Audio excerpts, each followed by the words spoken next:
France, England, America বিভিন্ন দেশ থেকে আমরা কার্যক্রম করতে আছি। বার্সেলোনায় গ্লোবাল জালালাবাদ অ্যাসোসিয়েশনের আলোচনা সভা অনুষ্ঠিত হয়েছে।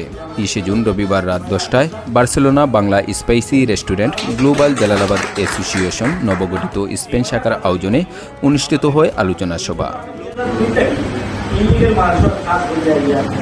নবগঠিত গ্লোবাল জালালাবাদ অ্যাসোসিয়েশনের সভাপতি আমিন আলী রফিকের সভাপতিত্বে ও সাধারণ সম্পাদক সাব্বির আহমদের সঞ্চালনায় আলোচনা সভায় বক্তব্য রাখেন কমিউনিটি নেতা আব্দুল বাসিত কয়সর, রফিক উদ্দিন, সেলিম আহমেদ লালন, আব্দুল আলিম, শিফলু আহমেদ নিয়াজি, নুরুল ওয়াহিদ, লুৎফুর রহমান সুমন, ইয়াস উদ্দিন, জসিম উদ্দিন, সালাহ উদ্দিন, ইকবাল বক্সি, আলকাস উদ্দিন, ময়েজ উদ্দিন, আবির আহমেদ, রিদওয়ান আহমেদ প্রমুখ।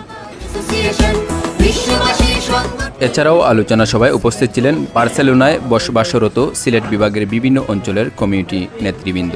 এ সময় বক্তারা বলেন, গ্লোবাল জালালাবাদ অ্যাসোসিয়েশন হচ্ছে পুরো সিলেট বিভাগের একটি সংগঠন। এই কমিটিতে সিলেট বিভাগের সকল এলাকার মানুষকে নিয়ে যেন এর পূর্ণাঙ্গ কমিটি গঠন করা হয়।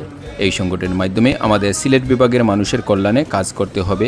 প্রবাসে বা দেশে যারা সমস্যায় পড়বে সকল বিপদে যেন এই সংগঠন এগিয়ে আসে। Desk report, Sylhet two new York.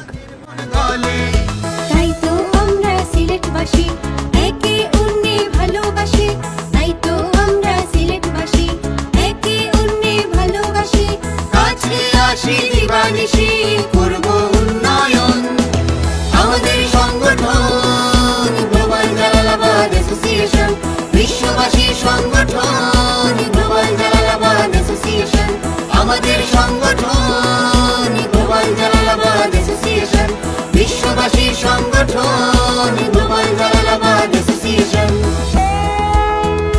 আপন গুণে সিলেটিরা বিশ্ব করছে জয়, এই মাত্রা বাড়িয়ে দিল আমাদের সংগঠন গ্লোবাল জালালাবাদ অ্যাসোসিয়েশন।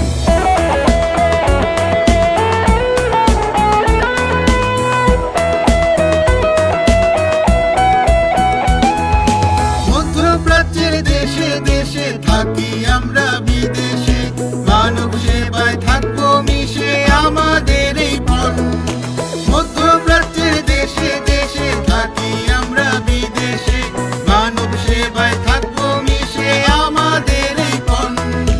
লন্ডন থেকে হয়েছে শুরু, চলছে সারা বিশ্বময়।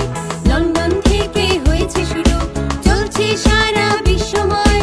দেশবাসী দেখছে যে সিলেটিদের জয়, আমাদের সংগঠন গ্লোবাল জালালাবাদ অ্যাসোসিয়েশন, বিশ্ববাসীর সংগঠন গ্লোবাল জালালাবাদ অ্যাসোসিয়েশন, আমাদের সংগঠন গ্লোবাল জালালাবাদ অ্যাসোসিয়েশন, বিশ্ববাসীর সংগঠন।